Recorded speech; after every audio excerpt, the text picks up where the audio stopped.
shit. We don't We'll do want it to live.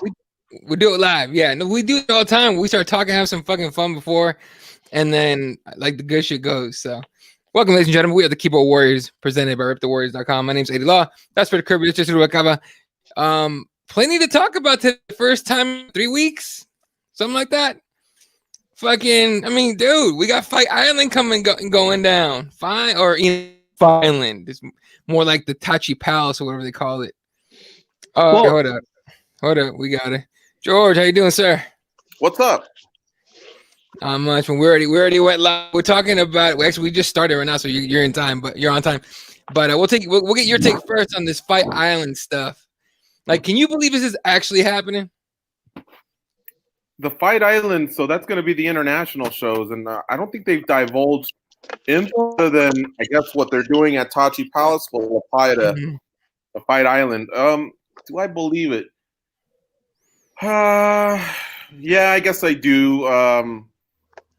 I think if they had just done it from one day to the next, I probably would have been shocked, but I think they've had a lot of time during this pandemic, which I guess is now about a month old, for them to just exhaust everything that was out there to them, like Abu Dhabi, Russia, the international waters on a ship idea, Native American soil, everything that was out there.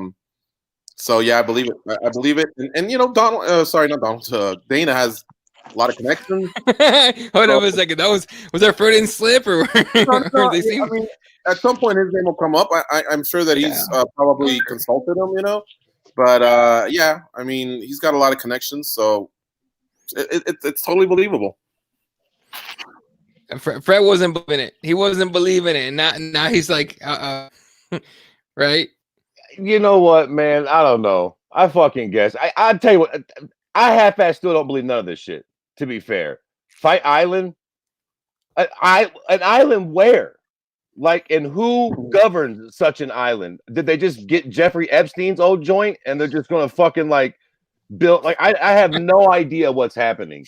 I'll go along with it, but I'm still fucking weirded out over the Tahiti Palace thing. They're like, and now Rose just pulled out, right? Yeah. Like, this is fucking chaos. I mean, what is going on?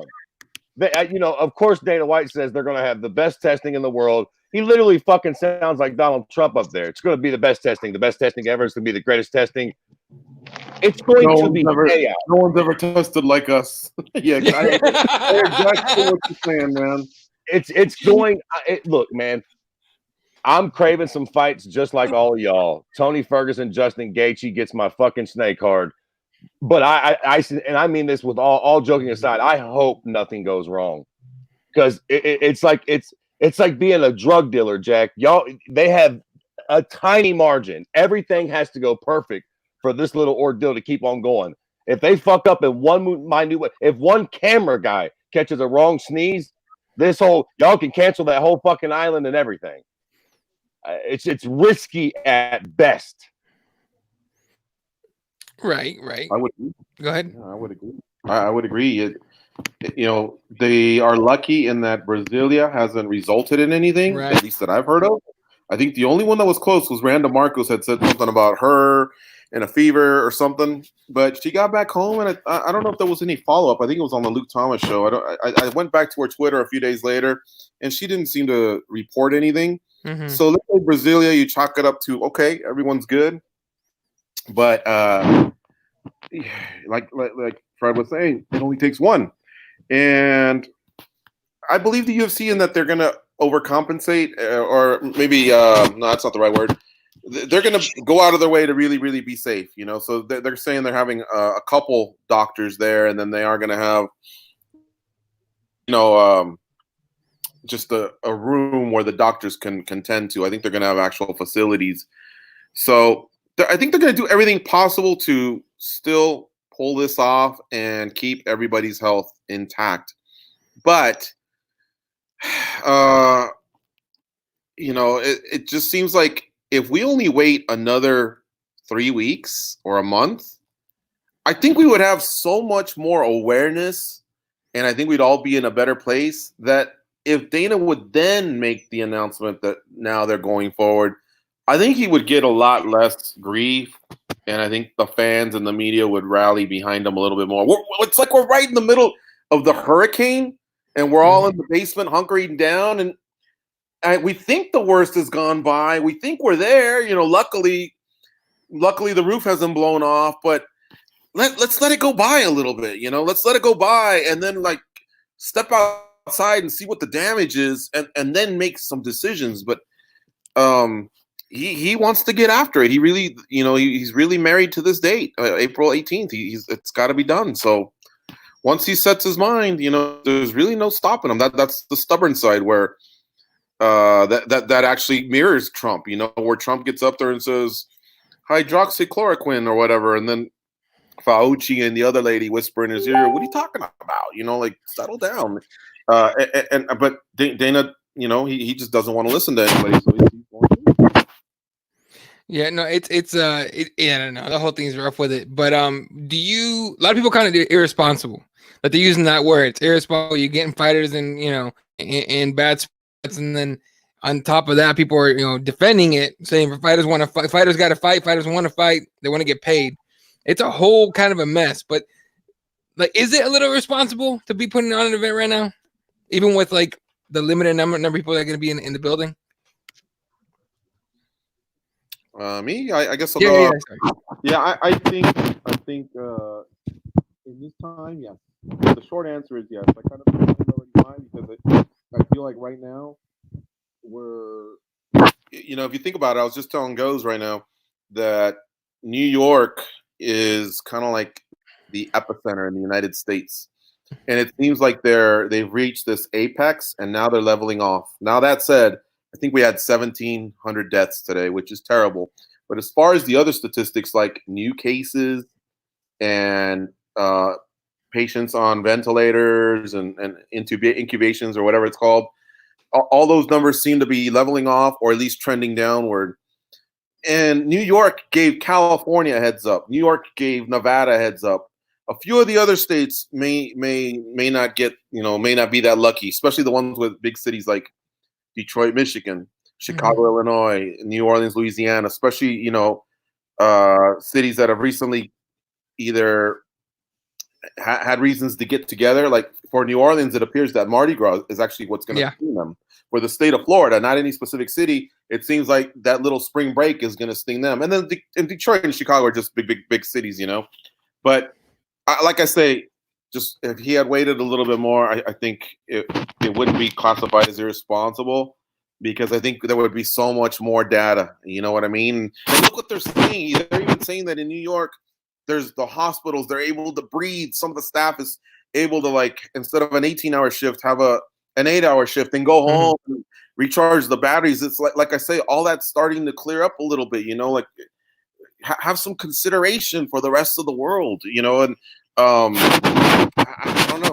I don't, you know, in hockey college, I don't know where they're going to go, but what if they're taking a room of beds where people that actually have COVID-19 need it? I mean, I don't know. It's hard to predict what's going to happen in 10 days.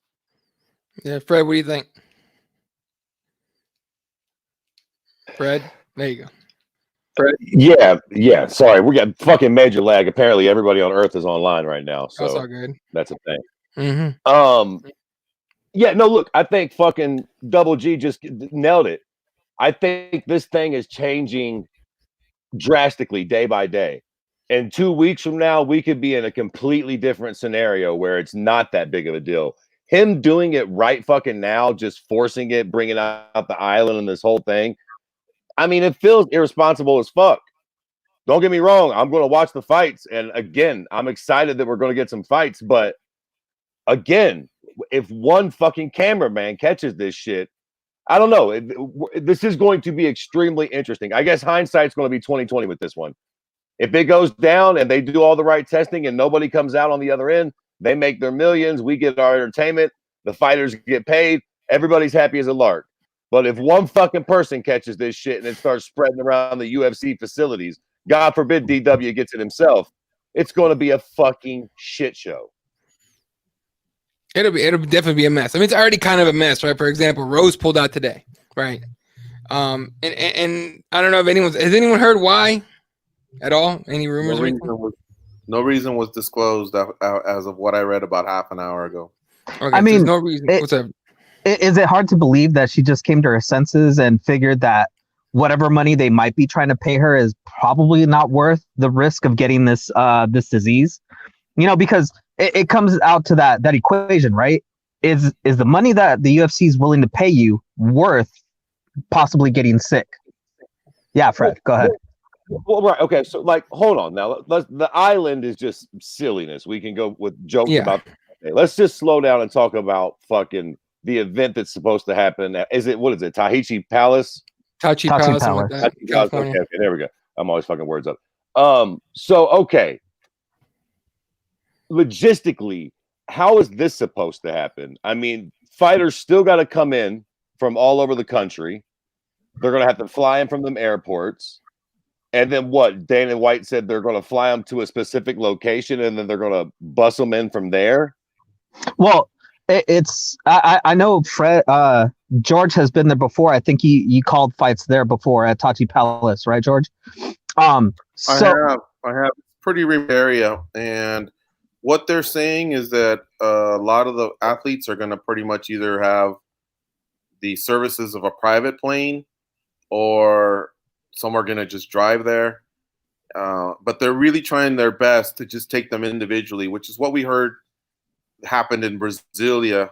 Usually they board them on a bus, and they got like the early fight, the prelim fighters, and then the other. I mean, they're not doing anything like that where they're mixing up fighters in vans or buses. That in that regard, they're going out of their way to keep them all separate. So that's something I heard about Brasilia, and I heard even at Tachi Palace, it's going to be a completely different thing. Tachi Palace is shut down to the public, so they have the whole resort to themselves. So they have a hotel, they have all the conference room space that needed, and they have the arena.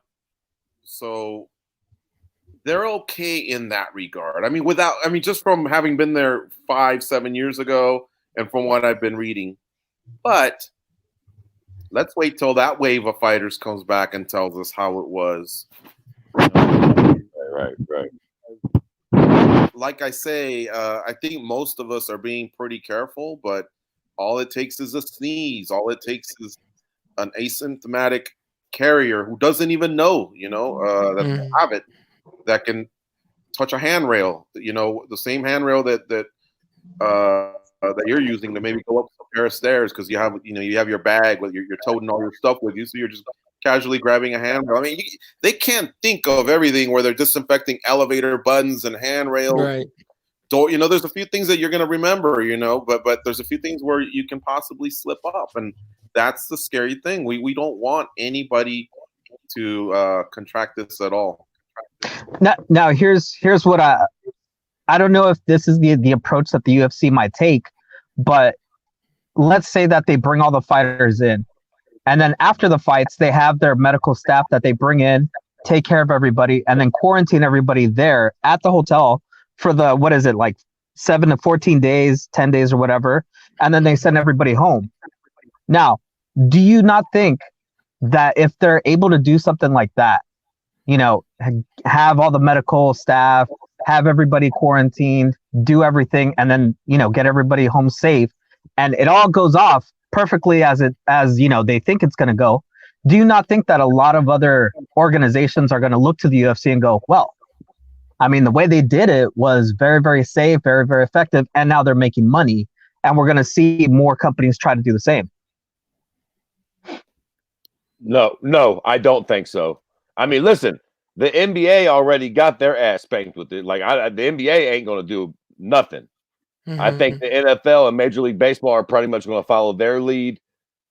No, I mean, MMA is unique in that it's basically just two competitors. It's not a team of people out there competing. I don't think you're going to see any sort of teams jump back in that pool. They don't give a damn what the UFC does.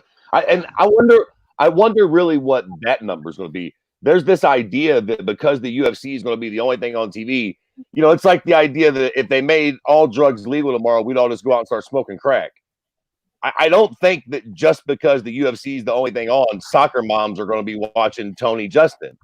We're going to be super stoked, but I think the numbers will pretty much be damn near the same they would have been otherwise. You might have a few of the rugby heads or some of the football fans that'll buy it, but like generally speaking, the rest of the world's still shitting their pants that they were in the middle of a pandemic. Then believe me, in the grand scheme of things, nobody gives a damn about Justin Tony right now. Quite frankly, that's not even the fight we wanted. We'll do it, but like that's not even exactly what we wanted, let alone the rest of the outside world. Yeah, and so football's in a real good spot because they, even though there's the whole preseason and everything to worry about, they got a few months of a buffer before they have to come to their decisions. But NHL and NBA have seasons to finish. Same with the English Premier League, almost identical. Where stuff ends like in April and May, depending on playoffs and tournaments or whatever. And Major League Baseball is just going to have to obviously delay and either come up with a shortened season like they did when they had the strikes, or cancel, I guess, if they, depending on how far out it goes. But that said, Fred's right. It's not apples to apples because this is mano on mano with a team, of a cut man and a corner man and whatever, on your side. And then if the isolation's done properly, which again, Tachi Palace is pretty legit, guys. It's pretty big. And I could almost see every team having its own floor. If you only have 24, 30 teams there, or at least sections, where they mark them off. But then we don't have to worry about anything for another 7 days. Whereas if they started the NBA or the NFL, there's teams that beat the back-to-back games. They're exchanging, presences with 12 people from the other team, including the coaches, and then they got to do it all over again. Sometimes they'll play 4 games in a week, and then that's just too risky right now. So they need to really wait until this thing dies down a little bit more. If one of the sports was going to come back sooner, it was going to be something like MMA, boxing, NASCAR, perhaps golf. All of these with no audiences, but sports that can be done, I guess, more separately. It's just more feasible. Gotcha. Jesse, you have something? No, I think the only sport that really hasn't taken too much of a stop is wrestling, right? They just had their biggest event for free for everybody. It was kind of weird. I know, Eddie, you saw it, WrestleMania. Yeah, that was odd. So, in the grand scheme of things, I guess a lot of things we're starting to see is that the crowd is a big factor in this thing. And I think Fred had said it before, where this event, a big enough event with no crowd, might even feel right? Like, all of us talked about how in Brasilia it kind of didn't even seem like a really good event just because there was no crowd reaction. There was none of that, that like energy in the crowd. And I guess with a big enough event like this, where you have an interim title on the line, it might just not feel good at all to watch this event go down. Plus the fact that you got Greg Hardy on the card, which, like I already said, I ain't watching. So. Yeah, well, look, it might be. You know what I would do? I would get the lady from Pride. Remember, what's her name? Lady used to scream a lot. Lenny Hart. Thank you. Yes, I would get her for after the fight's over, right? When you're expecting, you could almost play like a pride fight, right? The crowd's all quiet, right? Respectful in Japan during the entire fight, and at the end, just have her freaking out, so you almost miss the crowd. Almost. That's what I would do. I don't know. I've watched Tough for many years. I've watched Dana White Contender Series from home. I've been able to see both of them up close. And it's compelling because you know that each fighter that's fighting at that particular time, it's their Super Bowl, So there is a little bit of interest in that regard. But what helps is we're not doing anything, so our senses are heightened a little bit. And even Nico Price and Vicente Luque almost feels like a really solid main event. And in reality, there's a lot of times where for a lot of people, they'll give it or take it. They only want to see the top 3 fights or whatever. So for the hardcore fans, I think we're all going to be pretty pleased once we get to it. And of course, we're all hoping for the best for everybody to get home safely. But yeah, for the casual audience, if the names aren't popping out to them, I don't expect huge numbers. What I do expect is that ESPN is really pleased with the UFC for giving them something. So the UFC is doing a lot for their fans, for their fighters, for ESPN. They're winning on a lot of fronts. But yeah, you know, I don't know. I still feel like we could have had all this and just waited a few weeks and had so much more information to go off of. We might even still have Tony versus Khabib if we wait a little longer. Yeah, and you know what? You guys brought up Hardy. Remember Hardy got busted because he had the inhaler? He's asthma. He's got asthma. That's something to be serious. And then in these last few days, it's really popping up that the African American community is really getting hit hard. Not only with diagnosed, but with actual fatalities. So I haven't looked at the card and memorized it to see, you know, how many black athletes we have, how many Latinos or white or whatever.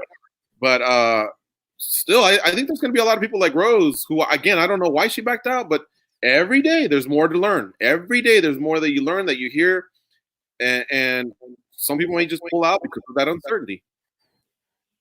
Yeah, I've been talking about this too, man. I think that, you know, again, dude, it really can't be overstated how big of a deal this is right now. I mean, a lot of fighters probably aren't in the best headspace. I was just going to ask you guys, how much stock are you even putting in these fights? Right? Like, hypothetically, the fights happen and Tony comes out and gets knocked out in the first round. I'm no big Tony stan, but Tony suffered with mental illness in the past. We're literally in the worst pandemic that any of us have ever seen in our lifetime, probably the worst that any of us ever will. Everybody is probably on edge. You know, Thug Rose has been known to deal with some mental issues. One might argue that she's just like, yo, fuck that. I'm fucking having bad anxiety. I don't want to travel. I'm nervous about being on planes. I don't let nothing bother me, Jack. And I'm nervous myself now. Like, we are all nervous. Everybody. Like, bro, I turn on the news and the punk ass newsman ain't even there. He's just at his house with like the news icon on his TV in the background. I've never seen anything like this. Little things like that give me anxiety. I would imagine it gives the fighters anxiety too. It's almost like we do this event and guys and girls almost get a mulligan. Like, if you lose during this time, you can be like, yo, I wasn't cutting weight. My fucking anxiety was out of hand. Like, the last thing I was thinking about was that fight. I needed to get paid. But, you know, it's the worst time in the world to have to focus on something for a lot of people. It's a good point. It's a good point. And a lot of people talking about that with Rose too. You know, just like you were saying, the mental health issues. People and honestly, I've seen some negative stuff been talking about Rose. She agreed to fight on, you know, in April and all that, and now she's pulling out. Well, dude, like, are you really gonna blame him? Like MMA guys are saying, it's like, I won't blame any fighter that pulls out in these times. Like, I wouldn't either. You know what I'm saying? Yeah. Terrible that they're saying stuff like that, especially without her even declaring the reason. How do we know that her best friend, who's her next door neighbor, may have just gotten it, or you know, whatever? I don't know. I don't even want to put that into existence. Right. We don't know the reasoning yet, and yeah, Rose has in the past, you know, her on her own, she's admitted that she's had, you know, some mental illness issues, and we just don't know what she's thinking, because this is something none of us have ever gone through. I wouldn't, in a way, the casualty numbers and things like that, you can compare it to a world war, but yeah, of course, none of us are cowering every time we hear a boom. I mean, I don't want to compare what our grandparents and great grandparents went through, but still, we've just never experienced anything like this. It's strange times for sure. With the because I mean, if you guys remember Rose, I think it was at UFC 205 when she almost pulled out a fight last second because of the whole thing with Connor throwing a dolly through the bus window. Yeah. Like, that got to her too. She was thinking about pulling out, and, you know, they talked her out of it, whatever. But I mean, shit, Fred. And sorry, not to make light of that situation. And I'm sure that was somewhat traumatic, but as traumatic as that was, this has got to be on a completely different fucking level. Everybody's news channel, the whole world is shutting down. Like, this is a true, you know, thing for all of us to worry about, man. Like, I was just going to jokingly say, what's the over-under of our fighters that make weight for this event? Like, how many fighters are going to be a pound or two overweight and just be like, yo, listen, Whole Foods wasn't open, Jack. I couldn't get my organic lamb. Like, you know, what are you going to do? I think the bigger thing is that we got to see how the UFC, because Dana White keeps basically saying that he's got everything under control. And what was his statement? Something in regards to like, you're safer going to this event than going to the grocery store, is the way he put it, right, to Brett Okamoto. So I mean, he has to deliver on that, right? That's the biggest thing. Like Fred said, if anybody, even like security or something, gets sick because of this event, that is going to be a real big blemish on the UFC, and probably not the UFC, but Dana White specifically, because he's pushing so hard for this to happen. It's just not going to be a good look for him, and I don't know how he's going to spin that. Dude, Dave, man, come on, bro. He says Ray Borg already missed weight. That's oh man. Although that dude said he was gonna move up a division if he missed weight again, he did, and he ain't moving up. So, and there was one time he said he was gonna retire too. Right. Yeah, the last fight he said he was gonna retire. Yeah, I know that him and his family have been through a lot, and there's gonna be a lot of pressure on him, a lot of eyeballs, and even going back to something Fred said. These fighters that lose, their stock's going to drop, but not as much as other fights, because what they're going through right now, I think is going to be they're going to score some points with the UFC. So I applaud them all for going out there and competing and doing what they got to do to provide for their families. They made the decisions, and some are going to stick to it, and there might be some other drop-offs, but I don't think a lot of them will fall as far, down the rankings or whatever. I don't even know if anyone will get fired after something like this. At least I hope that that's the case. But 12 fighters are going to obviously feel great about their decision and everything. I mean, winning cures everything. And then, of course, losing is just going to be like those guys and gals that take fights on 5 days' notice, 3 days' notice. What was I thinking? What was I doing? And they'll second guess themselves. But that kind of almost happens in every event. Or something to second guess yourself about. All right, Fred, you have something? No, I'm good. Go ahead. Oh, okay, I thought you were gonna say something. Yeah. So with this whole thing in, we're gonna love one section on this one. This is an irresponsible disgrace to take doctors away from treating those in need from the pandemic.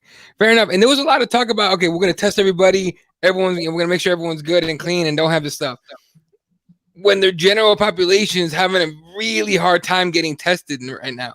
Right? Like we just happened they just talk about it with the NBA. The NBA has been testing basically every player they have. And meanwhile, you can't go to the emergency room anywhere to get tested because they don't have tests. The turnaround times like 5 to 7 days in some spots. It's a whole kind of mess and everything. There's so many moving parts obviously to the actual right? But there's also like a lot of different discussions that people are having with that kind of thing, like putting on an event, like a professional high-level event that includes testing for COVID and includes, taking other people and these different kind of things, right, that we're talking about. But as far as like Fred, you were talking about right now a little bit ago, like one person tests positive, like that's it. Like that's like worst case scenario. Do you think that's like that happened? I don't know. I remember I was going to say something earlier. I was going to ask you guys, what is the percentage that we think this event happens? Before literally yesterday, I was still in the boat that there's no fucking way this thing actually happens. And then DW comes out and says he bought an island. He's got this place and that place, and he's talking this shit. And now I guess I'm pretty sure. But I swear, part of me still feels like this thing just doesn't come through. I'm 90% sure that this one goes down. And I'll tell you what, I'm only half and half on that island shit still. I still don't know how you're going to deal with international flights on this island what government controls the island? Like, I don't like, I don't know, dude. I'm flabbergasted at this whole situation, to be honest with you. I'm guessing the ruler of the island, King Dana White, self-imposed king, will be the one to, administer the judges and everything and, testing and all that. I'm sure that's what's going to happen. Dude, someone's going to write something about this whole Fight Island thing. If it actually goes down, the one guy on the planet that had the balls to buy an island to make sure his organization could put on events. But Hold on, man. Yo, seriously, is that fucking Mhm. legal? What do you mean buys it? Buys an island from who? Is there an island that the Dude. government doesn't control? Like that some government doesn't control? I mean, I'm being Bro, dead that serious, low-key. Like how? What do you Well, mean? They're a dude, private island. What the I fuck got does that mean? I got no idea. That's several tax brackets higher than mine. I have no clue how their thinking is. well, here's the thing. I think they're setting up shop on an existing island. So, like, if I had to guess, which I don't think this is reasonably close, but like, for example, the Bahamas got hit really hard with a hurricane last Right. year. Bahamas is a series of islands. Luckily, the touristy one, the one that's got, I forget the name of that really beautiful hotel. Do you guys remember the name? Oh, in the Bahamas, I have no idea. Bahamas, oh boy, I know it, but Hmm. some of the islands that got ravaged, I could see the UFC maybe pledging a few $1 million to help in that recovery because some of the islands are still rebuilding. So it's probably an existing island where they know that there's already some sort of an infrastructure there, and look, we're going to pledge some money to continue with your recovery, and we would just like to have this island. You know, something that's think about what I'm thinking. It's got to be something between South America and Europe. So I'm thinking the Caribbean a little bit. And then there's so many fighters based in Florida as well. I don't think it's anything in the Pacific side. I think it's somewhere in the Atlantic side because they said specifically they want to service the international cards. And so another thing I'm thinking of too is a lot. Think about why gambling has been successful, like in Curacao and Costa Rica, and they just have more lax laws when it comes to gaming and probably other types of competition. So I'm thinking the Caribbean. Now that said, I also thought at first they were buying an island, and I thought, wow, does this have anything to do with it? Doesn't Joe Francis, the guy from Girls Gone Wild, didn't he own an island or something like that? I was thinking about something like that, but I think when I wound up reading a little bit more literature on this, it seems like they're just going to basically set up shop on an island, an existing island. Well, if you guys haven't seen that documentary about the fire festival, Yes. I mean, they literally just found an island that basically kind of was not really inhabited or anything. And they kind of threw tents together and tried to get their festival done. So, I mean, it's not beyond the realm of possibility of just, finding a patch of dirt somewhere that's close enough to some other transitioned or vacation spot where they could just ferry people over. Like there's plenty of islands in like George said, in the Bahamas, in the Caribbean, and certain other areas where there's just islands of just dirt where there's nothing, that there's no infrastructure, there's nothing, and people don't own anything.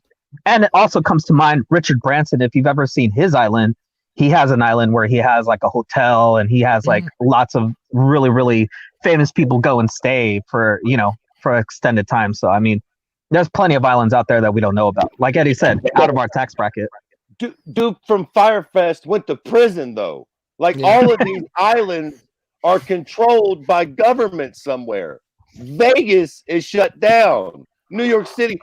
I feel like a part of me feels like eventually, governments worldwide are going to be like, you're doing what? You're going for a fight on a, no, the fuck you're not. Germany, all these countries have their biggest cities locked down, but yet DW is just going to be flying humans all around the world. Huh? France, Italy, no problem. Italy's fucking dying on the vine, but we'll just ship them in and out. I just don't see this happening. I see a lot of places ending up like Russia. Khabib can't go nowhere. He's stuck there.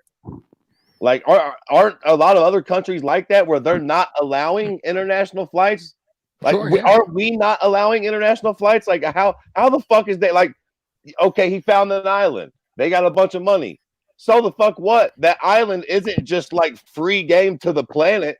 Surely America or Russia or fucking China, somebody owns that bitch. Hey, money talks, dude. If you got enough money, someone will listen to you. Especially if it's a place without an athletic commission. And plus, you have a direct line from Dana White to the president, right? They're at least, they kind of know each other pretty well enough that they have, each other's phone number, I'm sure. So I'm sure there's at least some avenue where they can help each other there in that aspect. For sure. Hold up. Dave Mann just put. Oh, can you guys see it? Yeah. Dan says he's gonna have temperatures and precautions before. He's only gonna put the back of his hand at everyone's forehead. And then we got people blaming Carol Baskin already. For real, though. You guys hear? Oh, someone already fucking put it on here. Joe Exotic might be getting pardoned. You guys see that? Like Trump was talking about, he's gonna take a hard look at it.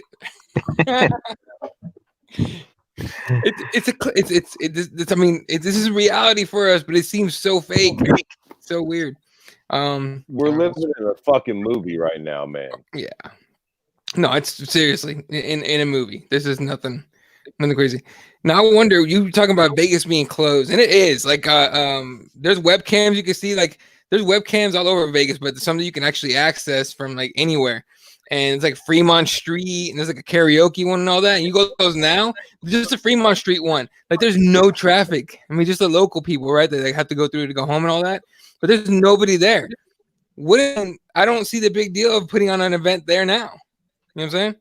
Like the Nevada State Athletic Commission won't allow it. So right, because I've seen lion fight Muay Thai there downtown. They set up a ring. It was actually really, really cool.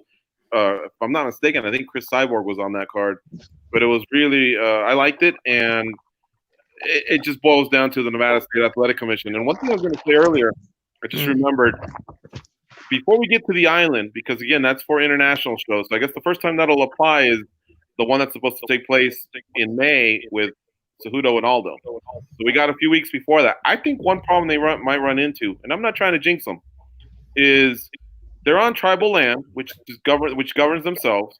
Therefore, anything Governor Newsom from California says really doesn't apply. The California State Athletic Commission has already stated that if Governor Newsom says they're not supposed to have shows there, then the State Athletic Commission is not going to oversee the show, which is something they've done even when Tachi Palace has asked them to come in the past. They've done it when they're asked to come in. But if under their promoter license, they ask them to come in and oversee it, and they elect not to do it, then or it sounds like they're already saying they're going to elect not to do it.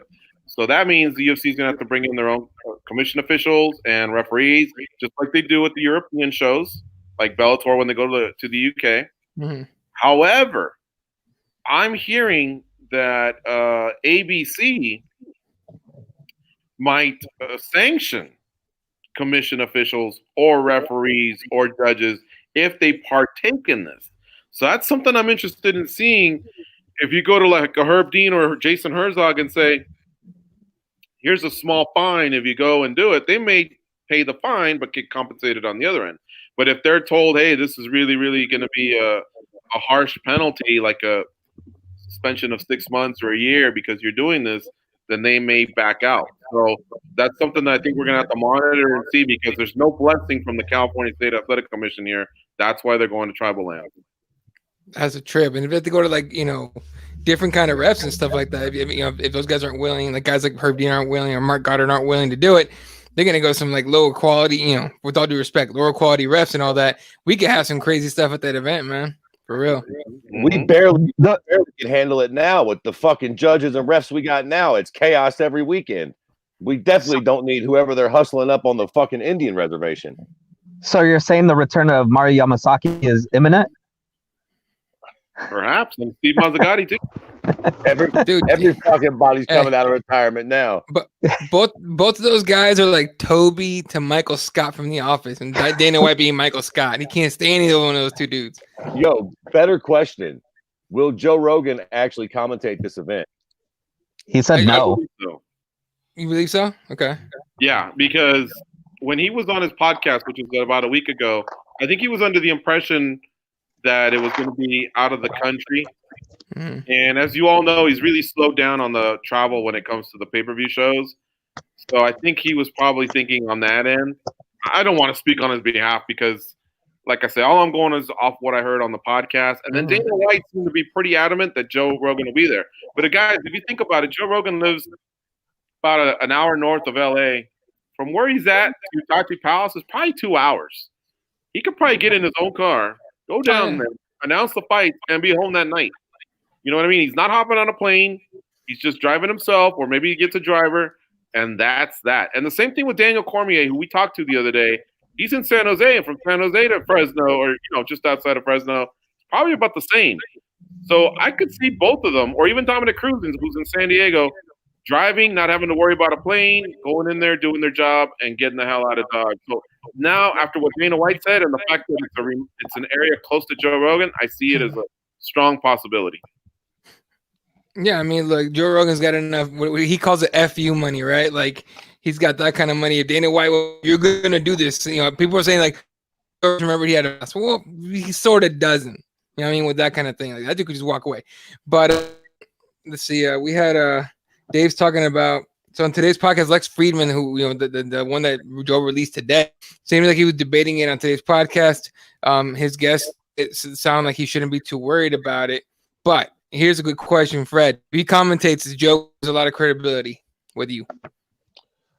If Joe commentates, so if he does it, does he lose credibility with me? Mm-hmm. I mean, no. Like, I really don't know which way to lean on this. It's very much 50-50. I see how you can make the argument that we all should just fucking chill and be safe and do what the experts say, which is social distancing, which does not include fucking cage fights. Then again, people still are getting out. They're going to the grocery stores. They're going to gas stations. Right. They're moving around to the degree that they have to. I realize that shit really is essential, and this is not. But if that's considered their job, like, I guess to answer your fucking question, no, I wouldn't hate on Joe for doing it. I could literally understand it either way. If he decided to say fuck it, like you said, he's a 2-hour car drive. He drives down there. He wears his mask. He tries to be as safe as possible and do his job and fulfill his contract. I get it. Or if he just took a stand and said, fuck that, I've got kids, I'm not doing it, I would also kind of understand him there. But I wouldn't judge him either way. It's so hard to tell with this thing right now. Like, nobody really fucking knows exactly how dangerous. Like, this might go off without a hitch. Nobody might not have nothing, and it might run smoothly. Then again, 4 people could catch this shit at the first event, and this could blow up in all of our face. We literally just kind of have no idea. Right. Like, as far as this whole event goes, like, I'm kind of on this whole, like, all right, is it irresponsible? Yes. In my opinion, it is. Should we be doing that? No, we shouldn't. They shouldn't be doing the event, but they're doing it anyway. Why would I not watch? You know what I mean? Like, it's a weird thing. A lot of people are boycotting the damn thing. So it's just, I mean, I don't. First of all, I don't boycott very much because it just takes too much effort freaking cut stuff. But the like Jesse ain't watching this because Greg Hardy's on it. That's but he's been on that stand forever. Now with this kind of thing, George, do you think people will actually? Because there's been people started the boycott UFC 249 hashtag. It didn't last very long, but it was there for a little bit. Do you think people will actually not watch it if it goes on anyway? Maybe anybody that's been affected by it personally, they may still be in a heightened stage of sensitivity or disgust or whatever. And so I yeah, of course, someone on this planet will. How big will it be? I have no idea, but I don't think you should. I think you have I can respect anybody's opinion who disagrees with the decision. Just like kind of all 4 of us have been saying right now. Don't do it, UFC. Okay, but you're doing it anyway. All right, cool. Well, let's break down the card because if it's happening, it's our job to cover it. And if you're a fan, I don't see anything wrong with watching it. The competition probably won't be the high level that we're expected, that we're used to seeing, but still, everybody's in the same boat. So, yeah, I would definitely watch it. I'm curious with Jesse. Jesse, you're not going to watch the whole card or just the Greg Hardy fight? The whole card. That's what I've been doing since Greg Hardy got into the UFC. But what do the other fighters have to do with it? I choose not to give the UFC my buying power of my view because they choose to have Greg Hardy on their card. That's all just my point of view. All right. I get it, George. Trust me, Fred. The first time I talked about it, Fred was like, "Well, what if Greg Hardy's on a card with John Jones?" And I told him it would pain me, it would hurt me, but I wouldn't watch it. That's just where I stand. Dude, we've tried so many times to ask him why he won't watch it, and what about this, and what about that, and dude, he just does not budge. Like people legit like tweet at me or DM me because they don't want him to see it. They're like, Jesse's full of shit. He watches it, and I'm just like, no, he really doesn't. Like, you guys think he's playing? He sticks to his guns on that. It's crazy. I'm gonna tell you something right now. If Greg Hardy gets knocked out, I'm sending a clip of it to the DMs. It's going down in the DMs. You're not getting away from it, Jesus. I am fucking sending it there immediately. Oh, he's fighting Del Castro? Jorgen De Castro, yeah. That's possible. That dude hits. I mean, obviously it's a heavyweight fight, but it's possible. I think it might happen. Is it just Anyway. me, or is it just a little weirdly ironic that Greg Hardy's on this? It feels like With asthma? like that, yeah. Well, no, yeah, kind of, and also just that everybody hates him. It's like the front line of the war. They're like, "Hey, Greg, what are you doing? You got a card coming up in the middle of a fucking pandemic, but you're our guy." Of course, old Greg, he's like, "You betcha, can't put me in, boss." Yeah, the UFC can't get away from the little subplots that just add to the whole controversy. Remember when him and Rachel Ostovich were on the same card? I mean, whoever's building that card, all you had to do was separate them by a week, and you could have avoided a lot of drama, you know. But instead, they were on the same card, and sometimes the UFC, I don't know, they have I've been in that building so many times, and you'd think there'd be someone in charge of just having all the ducks in a row when it comes to stuff, you know. Giblert, remember that with Reebok, and Jesus. I don't know. There's just these little hiccups that they do that's just I don't know. Drive me crazy sometimes. But I think at that time we talked about. I think Fred is the one that brought it up. That it's possible that they see something, and maybe it's like right within the reach of taking care of it, and they go, you know what, just let it go, because people are going to talk about it. People are going to put their this out there, and they're going to talk about our event that's coming up. Some of the fighters. It's going to put a light on us, and it seems to me like the UFC is very much there's no such thing as bad news or bad reporting for them, because any kind of eyes on the sport is good enough for them. So it just seems like they really will let everything roll. Like, oh, okay, yeah, we'll just keep going. Yeah. Well, when Dana was 30 years old and they needed all the press they could get, I can see that point of view.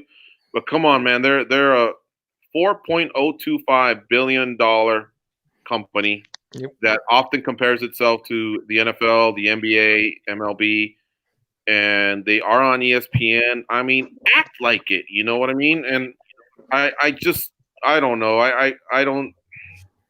Dana's 50 now. He's no longer 30. He's a respected businessman per se because of what he did. He had a huge hand in turning $2 million into $4.025 billion. I just think that right now they still make these careless mistakes that a company like that should not be making. Act like the NFL of mixed martial arts. Don't act like a show that needs anything and everyone. You don't need to bus in celebrities to sit in your front row. If they show up, great. If not, no. It's the fucking UFC, for crying out loud. People are going to tune in or they're not going to tune in, but this is the product. We are professionals here. There you go. Here's a good question. So if Tony loses, which is possible, to Khabib or Justin Gaethje, and if Khabib fight is screwed, still worth it? Who wants to take that one? No. Yes? No, it wasn't. Fuck no, it wasn't worth it.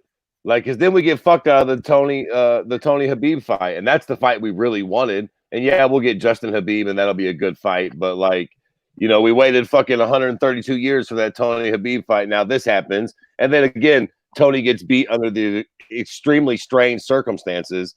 It's just, I don't know, man. Like, I'm not really in love with it. I'm definitely going to watch the fights, but I think George really nailed it earlier, man. I think that week by week, this thing changes drastically. If he could have waited another 2 or 3 weeks, I think you could have started doing these things, hopefully, and it just would have all looked and felt a lot different.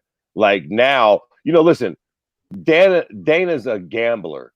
He's a gambling man. We all know that. He likes his blackjack.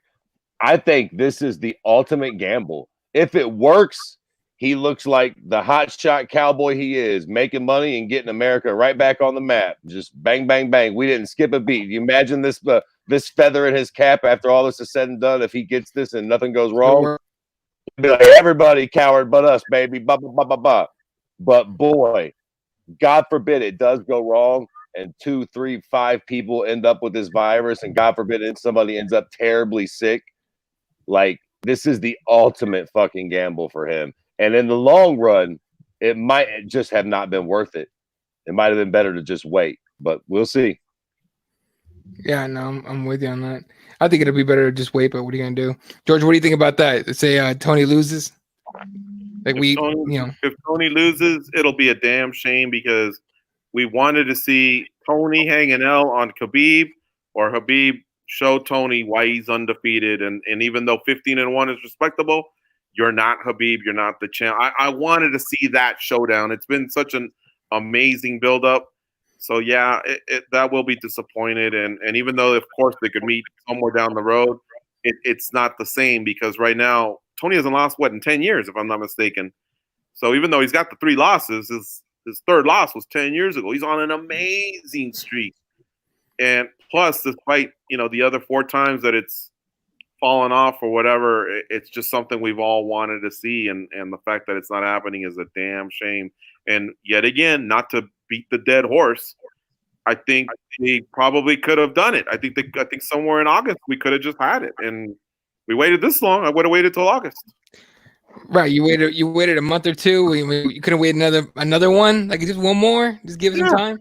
Just throw in Colby and Woodley. Write them each a big check. That's your new main event for UFC 240 for 249. We know we got Rosenstruck and Ngannou from the Columbus show. They're going to be on this card. Mm-hmm. And then the other one, we wait until August when Khabib has already done a Ramadan and started the new camp, and he can get out of Russia, and then bam, it's back on. It's worth the wait, fellas.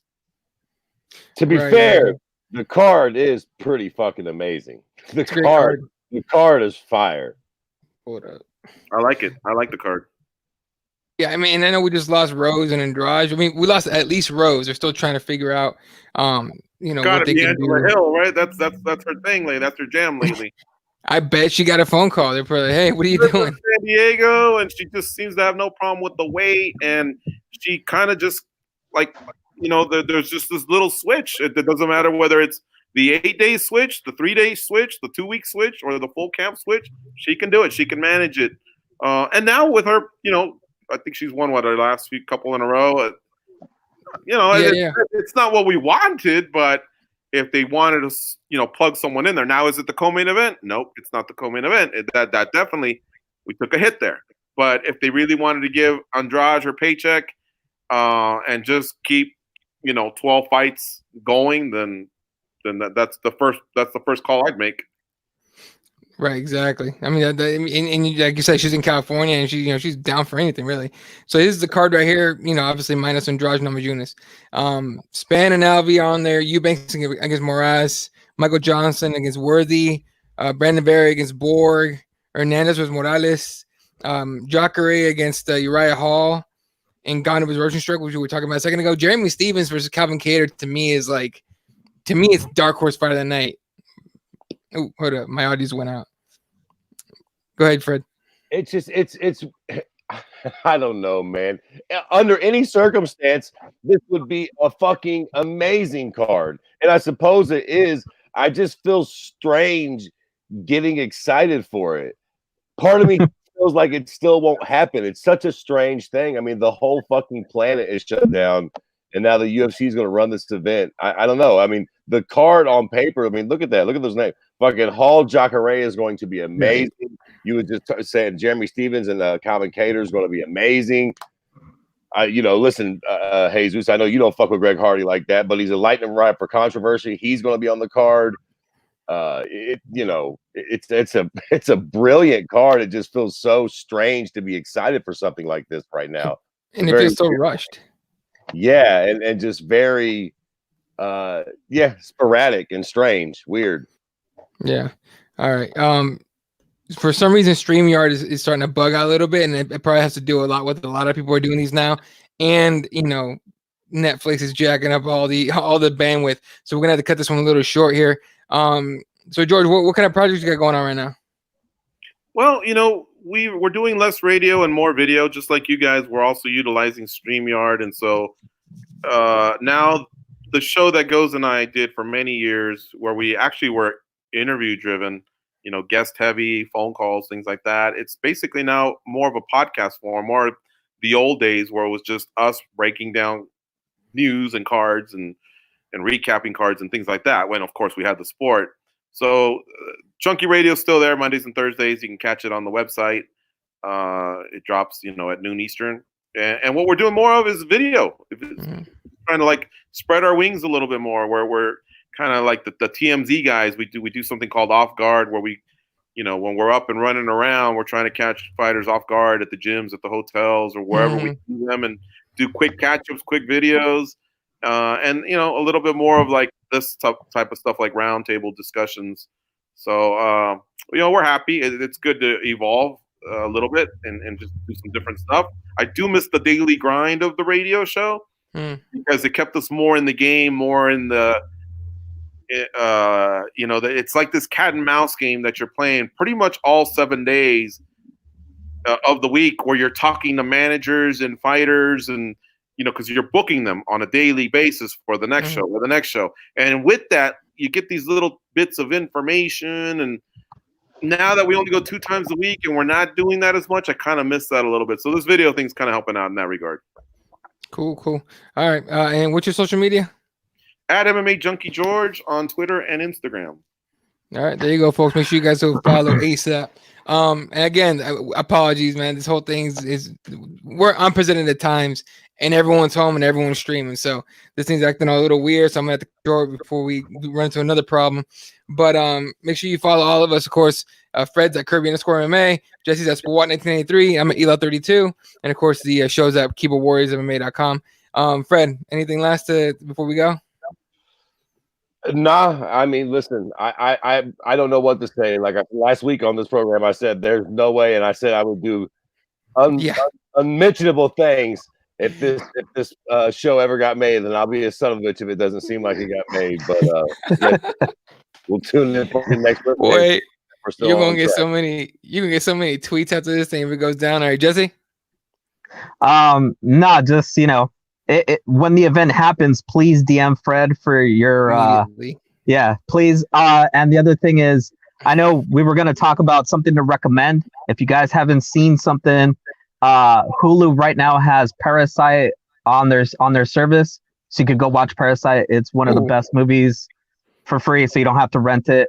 I recommend that movie.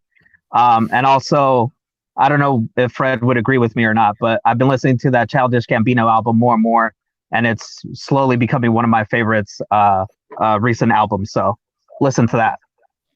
There you go. All right, folks. We'll catch you guys in the next one. All right. Good night and good night. All right, guys. Good night. Thanks for having me. Take care. Thank you.